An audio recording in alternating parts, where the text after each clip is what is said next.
नमस्कार मेरे प्रिय मित्रों। राधे राधे। दोस्तों, एक बार फिर से स्वागत है आप सभी मित्र बंधुओं का हमारे चैनल ज्ञान वाणी। एक बार माता लक्ष्मी क्षीर सागर में भगवान विष्णु के पैर दबा रही थी, तो पैर दबाते दबाते माता लक्ष्मी ने भगवान विष्णु से कहा, हे प्रभु, मेरे मन में 3 प्रश्न उठ रहे हैं। यदि इन तीनों प्रश्नों के उत्तर देकर आप मुझे संतुष्ट करेंगे तो मेरे मन को बहुत शांति मिलेगी। तब भगवान विष्णु कहते हैं, हे देवी, आखिर तुम्हारे कौन से 3 प्रश्न हैं? तो माता लक्ष्मी कहती है, प्रभु, मेरा पहला प्रश्न है कि कौन सी स्त्री के भाग्य में पुत्र नहीं होता है, और मेरा दूसरा प्रश्न है कौन सा गहना पहनने से स्त्री की दर्दनाक मौत होती है, और मेरा तीसरा प्रश्न है कि स्त्री का कौन सा श्रृंगार उसे स्वर्ग में स्थान दिलाता है। दोस्तों, तब भगवान विष्णु कहते हैं कि हे लक्ष्मी, यह तुम्हारे तीनों प्रश्न बहुत ही ज्यादा महत्वपूर्ण हैं। जो भी व्यक्ति इन तीनों प्रश्नों के उत्तर समझकर इस पर्याप्त ज्ञान को अपने जीवन में उतार लेता है, उसे जीवन में सुख की प्राप्ति होती है। दोस्तों, भगवान विष्णु कहते हैं, हे देवी लक्ष्मी, अब मैं तुम्हें तुम्हारे तीनों प्रश्नों के उत्तर एक छोटी सी कहानी के माध्यम से देने वाला हूं। इस कहानी के माध्यम से तुम अपने तीनों प्रश्नों के उत्तर ठीक तरह से समझ पाओगी, परंतु मेरी एक शर्त है। जब तक मैं कहानी सुनाऊं तब तक तुम्हें इस कहानी को ध्यान से सुनना है। तो माता लक्ष्मी कहने लगी, ठीक है प्रभु, मैं आपको वचन देती हूं। जब तक आप कहानी सुनाओगे तब तक मैं कहानी बड़े ही ध्यान से सुनूंगी। आप कृपया करके कहानी प्रारंभ कीजिए। प्रिय बंधुओं, भगवान विष्णु कहते हैं, हे लक्ष्मी, किसी राज्य में एक छोटा सा नगर था। उस नगर में एक सेठ रहता था। उस सेठ के 2 बेटे थे और सेठ के बेटों की शादी भी हो चुकी थी। सेठ की पत्नी और सेठ के बड़े बेटे दोनों का ही स्वभाव दुष्ट प्रवृत्ति का था। इसलिए सेठ की पत्नी अपने बड़े बेटे की पत्नी से बहुत ही ज्यादा प्यार करती थी, मगर छोटे बेटे की पत्नी जो थी वह बड़े ही अच्छे स्वभाव की थी, और वह एक पतिव्रता स्त्री भी थी, और पूरे घर का सारा कामकाज भी वह अकेले ही करती थी। इतना कुछ होने पर भी सेठ की पत्नी और बड़े बेटे की पत्नी छोटी बहू का हमेशा ही अपमान करती रहती थी। दोस्तों, भगवान विष्णु कहते हैं, हे लक्ष्मी, सेठ के बड़े बेटे की बहू को एक बेटा था और छोटी बहू को एक पुत्री थी। सेठ की पत्नी हमेशा पुत्र को लेकर छोटी बहू को ताना मारती रहती थी, लेकिन वह क्या कर सकती थी, वह हमेशा उनके ताने सुनती रहती थी। दोस्तों, तब भगवान विष्णु कहते हैं, हे लक्ष्मी, अब मैं तुम्हें छोटी बहू की कहानी अच्छे तरीके से समझाता हूं। इस कहानी से तुम्हें तुम्हारे पहले प्रश्न का उत्तर प्राप्त होगा। तुम्हारा पहला प्रश्न था कि कौन सी स्त्री के भाग्य में पुत्र की प्राप्ति नहीं होती है। तब भगवान विष्णु कहते हैं, देवी, उस सेठ की जो पत्नी थी वह पहले से ही बड़े ही दुष्ट स्वभाव की थी। उसके कुटिल स्वभाव से सभी घर वाले बहुत ही ज्यादा परेशान थे, परंतु अपनी सीधी साधी छोटी बहू को वह कुछ ज्यादा ही परेशान करती रहती थी। उसको सताने में उसको बहुत ही ज्यादा आनंद आता था। सेठ के छोटे बेटे की पत्नी का नाम सुकन्या था। बेचारी सुकन्या सुबह जल्दी उठ करके अपने कामकाज में जुट जाती थी। इतना करने पर भी सेठ की पत्नी की निगाहों में सुकन्या हमेशा खटकती रहती थी। एक दिन की बात है, सुकन्या घर में झाड़ू लगा रही थी तो सेठ की पत्नी बोली, क्या तेरे हाथों में जान नहीं है? तू जल्दी जल्दी हाथ चला। मैं मंदिर जा रही हूं, मेरे मंदिर से लौटने तक तू खाना बनाकर तैयार रखना। दर्शकों, भगवान विष्णु कहते हैं, हे लक्ष्मी, बेचारी सुकन्या करती भी तो क्या वह अपनी सास की बातों को सुनती रही। तब घर की सफाई करने के बाद सुकन्या खाना बनाने में लग गई। खाना बनाते समय वह मन में सोच रही थी कि मैं इतना काम करने के बाद भी एक पल के लिए चैन की सांस नहीं ले पाती हूं, और मेरी सांस हर समय मेरे काम में कोई ना कोई गलती निकालती रहती है। सुकन्या यह सब सोच ही रही थी, जितने में दरवाजा खटखटाने की आवाज आई तो सुकन्या ने सोचा कि अभी तो भोजन तैयार ही हुआ है, लगता है मेरी सासू मां आज जल्दी ही लौट आई है। जब सुकन्या ने दरवाजा खोला तो उसने क्या देखा कि बाहर दरवाजे पर एक सन्यासी महात्मा खड़े हैं। दोस्तों, वह साधु महाराज सुकन्या से कहता है कि बेटी, तेरा सुहाग अमर रहे, बाबा को कुछ भोजन करा दे, मुझे बड़ी तेजी से भूख लग रही है। दर्शकों, भगवान विष्णु कहते हैं कि लक्ष्मी सुकन्या बहुत सुशील और संस्कारी थीं। उसने सोचा कि साधु महाराज को भोजन करा तो दूं, परंतु यदि मेरी सास आ गई तो मेरी खैर नहीं। फिर कुछ देर सोच विचार करने के बाद में उसने सन्यासी को भोजन करने के लिए अंदर आने को कहा, और उसी समय सुकन्या के मन में विचार आया कि सास से डरना कैसा। यदि मेरी सास आ भी जाएगी और मुझसे कुछ कहेगी तो मैं उनसे कह दूंगी कि मैं अपने हिस्से का भोजन इन महात्मा को दे रही हूं। भगवान विष्णु कहते हैं, हे लक्ष्मी। फिर ऐसा सोचकर कि सुकन्या साधु को अंदर ले गई और अतिथि धर्म का पालन करते हुए उस साधु को भोजन कराने लगी। अभी साधु भोजन कर ही रहा था कि सुकन्या की सास आ गई, और फिर साधु को घर के अंदर बैठा भोजन करते देख करके उसका गुस्सा 7वें आसमान पर जा चढ़ा, और एकदम से साधु महाराज से कहने लगी कि यहां कोई भंडारा नहीं चल रहा है, उठ भीख मंगे बाहर निकल। सुकन्या ने अपनी सांस को रोकने की बहुत कोशिश की, परंतु उस दुष्ट स्त्री ने सन्यासी को धक्के मारकर घर से बाहर निकाल दिया और उसका खाना उठाकर फेंक दिया। अब उसका क्रोध सुकन्या पर टूटा और कहने लगी, मैंने तुझसे कहा था कि अन्न का एक दाना भी बर्बाद मत करना, लेकिन तूने ये क्या किया? तूने इस महात्मा को इतना सारा अन्न खाने को दिया। दोस्तों, भगवान विष्णु कहते हैं, हे लक्ष्मी। सुकन्या डरती हुए बोली, मां जी, मैंने तो उसे अपने हिस्से का भोजन दिया था, इसमें इतना भला बुरा कहने की क्या बात है? अतिथि तो भगवान का स्वरूप होता है, और अतिथि धर्म का पालन तो हर गृहस्थ को करना चाहिए। भगवान विष्णु कहते हैं, इस प्रकार काफी देर तक सास बहू की तकरार चलती रही। अंत में उस कुटिल सास ने सुकन्या को भी धक्के मार करके घर से निकाल दिया। अब वह बेचारी रोती हुई घर का दरवाजा पिटती रह गई, परंतु उसकी सांस पत्थर जैसी बन गई, उसका दिल नहीं पसीजा। अब सुकन्या के पास में एक ही रास्ता बचा था कि वह अपने मायके में लौट जाए। दर्शकों, भगवान विष्णु कहते हैं, हे लक्ष्मी। इस प्रकार सुकन्या दुखी होकर के अपने मायके के लिए निकल गई, और बीच रास्ते में एक घना जंगल भी पड़ता था। सुकन्या भूख प्यास से तड़पती हुई अपने मायके के लिए चली जा रही थी। तभी अचानक जोरों से बादल गरजे और मूसलाधार बारिश शुरू हो गई।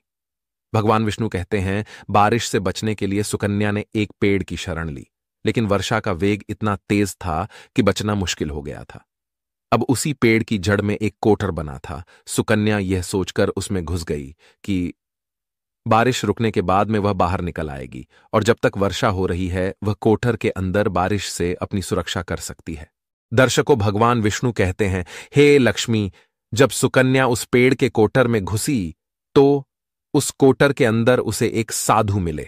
फिर संत ने कहा, बेटी, रोना बंद करो। मुझे मालूम है कि तुम्हारे घर वाले तुम्हारा अनादर इसलिए करते हैं कि वह दुष्ट प्रवृत्ति के हैं, और तुम्हें ताना इसलिए मारते हैं कि तुम्हारी जेठानी को पुत्र की प्राप्ति हो गई है और तुम्हें अभी तक पुत्र की प्राप्ति नहीं हुई है। इसलिए तुम चिंता मत करो। मैं तुम्हें एक पर्ची देता हूं। इस पर्ची में जो उपाय लिखा है उसे पूरी निष्ठा से करना, और फिर तुम्हें एक गुणवान पुत्र प्राप्ति होगी। दर्शकों, इस प्रकार वह संत महात्मा पर्ची देकर वहां से अंतर्ध्यान हो गए।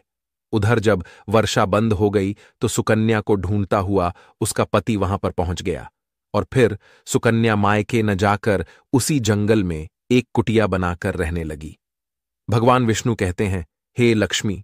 एक दिन की बात है, सुकन्या को पुत्र का ख्याल आया और सोचने लगी कि यदि मेरे पास में भी एक पुत्र होता तो ससुराल में मेरी भी इज्जत होती। वह ऐसा सोच ही रही थी कि उसे संत की दी हुई वह पर्ची याद आ गई, और जब सुकन्या ने पुत्र प्राप्ति के लिए उस पर्ची को पढ़ा तो उसमें लिखा था कि बेटी पुत्र प्राप्ति के लिए हमेशा स्त्री को रात्रि के समय पुरुष के बाईं तरफ सोना चाहिए। ऐसा करने से कुछ समय के बाद में बाईं करवट लेटने से नाक का दायां स्वर और दाहिनी करवट लेटने से नाक का बायां स्वर चालू हो जाता है, और फिर जब भी पुत्र प्राप्ति की इच्छा हो तो उस स्थिति में मिलन से पहले यह निश्चित कर लेना चाहिए कि पुरुष का दायां स्वर चलने लगे और स्त्री का बायां स्वर चलने लगे। उसी समय गर्भधारण किया जाना चाहिए। ऐसा करने से निश्चित ही पुत्र की प्राप्ति होती है, और इसके विपरीत नाक के स्वर चलने से पुत्री की प्राप्ति होती है। दर्शकों, पर्ची में आगे लिखा था कि मासिक धर्म शुरू होने के प्रथम 4 दिवस में मिलन से पुरुष रोग को प्राप्त होता है। 5वीं रात्रि में मिलन से कन्या की प्राप्ति होती है। 6ठी रात्रि में मिलन से पुत्र होता है। 7वीं रात्रि में मिलन से बंध्या पुत्री होती है। 8वीं रात्रि में मिलन से ऐश्वर्यशाली पुत्र होता है। 9वीं रात्रि में मिलन से ऐश्वर्यशाली पुत्री होती है। 10वीं रात्रि में मिलन से अतिश्रेष्ठ पुत्र होता है। 11वीं रात्रि में मिलन से सुंदर व अच्छे संस्कार वाली पुत्री होती है। दर्शकों, भगवान विष्णु कहते हैं, हे लक्ष्मी, इस प्रकार उस सुकन्या ने 10वीं रात अपने पति से मिलन किया और गर्भ धारण किया। अब सुबह स्नान आदि क्रिया से निवृत्त होकर के पूजा पाठ करके सुकन्या का पति लकड़ी काटने चला गया। उसके पति के जाने के बाद तूफान आ गया। अब सुकन्या की झोपड़ी तूफान में उड़ गई और भारी बारिश होने लगी। और फिर सुकन्या बारिश से बचने के लिए एक पेड़ पर एक पता लिखती हैं। ये पता उसी कोटर का था जिस कोटर में सुकन्या बारिश से बचने के लिए पहले छुप गई थी। और सुकन्या ने पेड़ के ऊपर पता इसलिए लिखा था कि जब उसका पति वापस आए तो पेड़ पर लिखा हुआ पता पढ़ करके उसी कोटर के पास आ जाए। दर्शकों, भगवान विष्णु कहते हैं, हे लक्ष्मी, उधर सुकन्या उस कोटर में आकर छुप जाती हैं, जो कोटर एक पेड़ की जड़ में बना हुआ था। उस पेड़ के पास में 2 राक्षसी का निवास स्थान था। इधर तो वह सुकन्या वर्षा से बचने के लिए उस कोटर में छुपी हुई थी और उधर वह दोनों राक्षसी बारिश से परेशान होकर के उस पेड़ की तरफ चली आ रही थी। फिर तो पेड़ के नीचे आकर के एक राक्षसी कहने लगी, अब तो चला भी नहीं जाता, वरना मन तो कर रहा था कि सोना टापू पर चली जाऊं। तभी दूसरी राक्षसी बोली, इसमें क्या बड़ी बात है, ये पेड़ हमें अभी उड़ा करके वहीं पहुंचा देगा जहां पर सोने का टापू है। दर्शकों, ऐसा कहकर कि वह दोनों राक्षसी पेड़ की शाख पर बैठ गई और पेड़ एकदम से उड़ने लगा। उधर थकी हारी सुकन्या कोटर में छुपी हुई थी। कोटर में घुसते ही सुकन्या को नींद आ गई थी, लेकिन पेड़ के उड़ने से लगने वाले झटकों से सुकन्या की नींद खुल गई और पेड़ को उड़ता देखकर कि वह एकदम से घबरा गई। दर्शकों, जब सुकन्या ने कोटर से बाहर देखा तो पेड़ की डाल पर 2 राक्षसी बैठी थीं। अंततः सुकन्या ने परिस्थिति के साथ समझौता किया और सोचा कि जो होगा अच्छा ही होगा। फिर कुछ देर की उड़ान के बाद में वह पेड़ एक सोना टापू पर पहुंचकर के उतर गया। उधर दोनों राक्षसी को भूख लग रही थी, इसलिए वह दोनों शिकार की तलाश में निकल गई। भगवान विष्णु कहते हैं, हे लक्ष्मी, उन दोनों राक्षसी के जाने के बाद में सुकन्या कोटर से बाहर निकली और उसने चैन की सांस ली। अब जैसे ही सुकन्या ने सोना टापू पर फैली रेत को देखा तो एकदम से अचंभित में पड़ गई कि यह रेत तो चमचमा रही है। और जैसे ही सुकन्या ने रेत को हाथों में उठाया तो एकदम से चिल्लाने लगी, अरे यह तो सोने की रेत है। और फिर सुकन्या ने अपनी साड़ी की आंचल में वह जितनी रेत बांध सकती थी उसने बांध ली और पुनः आकर के उसी कोटर में छिप गई। दर्शकों, भगवान विष्णु कहते हैं, इधर तो सुकन्या का उस कोटर में वापस जाना हुआ, उधर दोनों राक्षसी पेड़ पर वापस आ गई और वह आपस में कहने लगी, आज तो भरपेट खाना खा करके पूरी तृप्ति हो गई, अब चलो वापस लौट चलते हैं हम जहां से आए थे। और फिर इस प्रकार थोड़ी देर में वह पेड़ उड़ करके उसी स्थान पर पहुंच गया जहां से वह पेड़ उड़ करके गया था। भगवान विष्णु कहते हैं, लक्ष्मी, वह सुकन्या तब तक उसी कोटर में छुपी रही जब तक किसी कार्यवश वह राक्षसी उस पेड़ से चली नहीं गई। और जैसे ही वह दोनों उस पेड़ से चली गई, वैसे ही सुकन्या सोने की रेत लेकर के उस कोटर से बाहर आ गई और मन में सोचने लगी कि इतना सारा सोना देख करके मेरी सासू मां खुश हो जाएगी और अब मैं अपने ससुराल वापस जाऊंगी और अपनी सासू मां को इतना सारा सोना दूंगी, फिर वह मुझसे कभी भी नफरत नहीं करेगी और मुझसे प्यार करने लगेगी। भगवान विष्णु कहते हैं, हे लक्ष्मी, इधर तो सुकन्या ऐसा सोच रही थी, तब तक सुकन्या का पति सुकन्या को ढूंढता हुआ उसी कोटर की तरफ आ जाता है और सुकन्या अपने पति को सारी बात बताती है और अपने पति के साथ वापस अपने ससुराल पहुंच करके अपनी सासू मां से कहती है, देखो सासू मां, मैं आपके लिए क्या लाई हूं। और ऐसा कहकर के वह सारा सोना अपनी सास को देती है और उसे सोना कैसे प्राप्त हुआ वह सारी घटना भी अपनी सास को बता देती है। भगवान विष्णु कहते हैं, सोना लेने के बाद में सुकन्या की सास एकदम से क्रोधित होकर के बोली, तू बहुत कम सोना लेकर के आई, तुझे वहां पर जितना भी सोना था सारा सोना लेकर आना चाहिए था। फिर अपनी सास की बात सुन करके वह सुकन्या कहने लगी, मां जी, हमारी 3-4 पीढ़ियों के लिए इतना सोना काफी है। तो सास कहने लगी, अरे मूर्ख, सोना भी काफी होता है क्या? जितना हो उतना ही कम है। अब देख, मैं जाऊंगी और कितना सोना लेकर आती हूं। भगवान विष्णु कहते हैं, हे लक्ष्मी, सुकन्या ने अपनी सास को बहुत समझाया, परंतु उस लालची दुष्ट स्त्री के समझ में एक भी बात नहीं आई। उसने सुकन्या की एक भी बात नहीं सुनी और जाकर के उसी पेड़ के कोटर में बैठ गई। उधर वह दोनों राक्षसी जैसे ही पेड़ पर आई तो एकदम से वह पेड़ उड़ने लगा। इधर तो पेड़ उड़ता हुआ जा रहा था, उधर वह सुकन्या की सास मन ही मन में बहुत खुश हो रही थी कि आज मैं बहुत सारा सोना एक साथ फटोर के लाऊंगी। भगवान विष्णु कहते हैं, इधर तो सुकन्या की सास अपने मन में खुशियां मना रही थीं। उसी समय एक राक्षसी कहने लगी, चलो आज स्वर्ण द्वीप पर न चलकर के मत्स्य द्वीप पर चलते हैं, आज मछलियां खाने का बहुत मन कर रहा है। और फिर जैसे ही राक्षसियों ने मछली खाने का मन बनाया, वैसे ही वह पेड़ मत्स्य द्वीप की तरफ उड़ चला। भगवान विष्णु कहते हैं, हे लक्ष्मी, इस प्रकार राक्षसियों की बात सुनकर के कोटर में बैठी वह लालची स्त्री स्वयं पर संयम नहीं रख सकी और एकदम से बोल पड़ी, अरे तुम सोना टापू क्यों नहीं जा रही हो? मत्स्य द्वीप मत जाओ, सोना टापू पर चलो। अब जैसे ही उस लालची स्त्री इतनी आवाज दी तो राक्षसियों ने समझ लिया कि इस पेड़ की कोटर में कोई जरूर छिपा बैठा है, और उन्होंने एकदम से जैसे ही कोटर में प्रवेश किया और फिर जैसे ही उन दोनों राक्षसियों ने उस लालची स्त्री को देखा तो एकदम से उसे उठा करके पेड़ से नीचे फेंक दिया और धरती पर गिरते ही उस लालची स्त्री की मौत हो गई।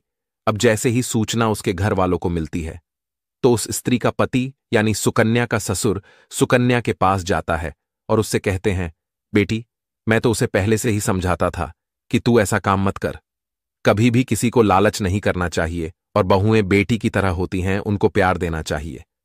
मगर उसने मेरी एक भी बात नहीं मानी और उसे उसके कर्मों का फल आज मिल गया। भगवान विष्णु कहते हैं, हे लक्ष्मी, उधर सुकन्या अपने पति के साथ में सुखपूर्वक जीवन यापन करने लगी। फिर कुछ समय गुजरने के बाद में सुकन्या को एक गुणवान पुत्र की प्राप्ति हुई और पुत्र की प्राप्ति के बाद सुकन्या की खुशी का ठिकाना नहीं रहा और वह भगवान का शुक्रिया करने लगी। उधर सेठ के बड़े बेटे की बहू, जो हमेशा सुकन्या को पुत्र को लेकर ताने मारती रहती थी, जब सुकन्या को पुत्र की प्राप्ति हो गई और उसे धन भी प्राप्त हो गया, उधर सेठ के बड़े बेटे और बहू के दिन गरीबी में गुजरने लगे। तो सेठ की बड़ी बहू जाकर के सुकन्या के आगे हाथ जोड़ करके अपनी गलती के लिए माफी मांगने लगती है। सुकन्या एक बहुत ही दयावान स्त्री थी और बहुत ही मधुर संबंध वाली स्त्री थी, इसलिए वह अपनी जेठानी को माफ कर देती है और वह जो भी सोना लेकर आई थी उसमें से कुछ सोना वह अपनी जेठानी को भी दे देती है। इस प्रकार वह पूरा परिवार अच्छे से जीवन यापन करने लगता है।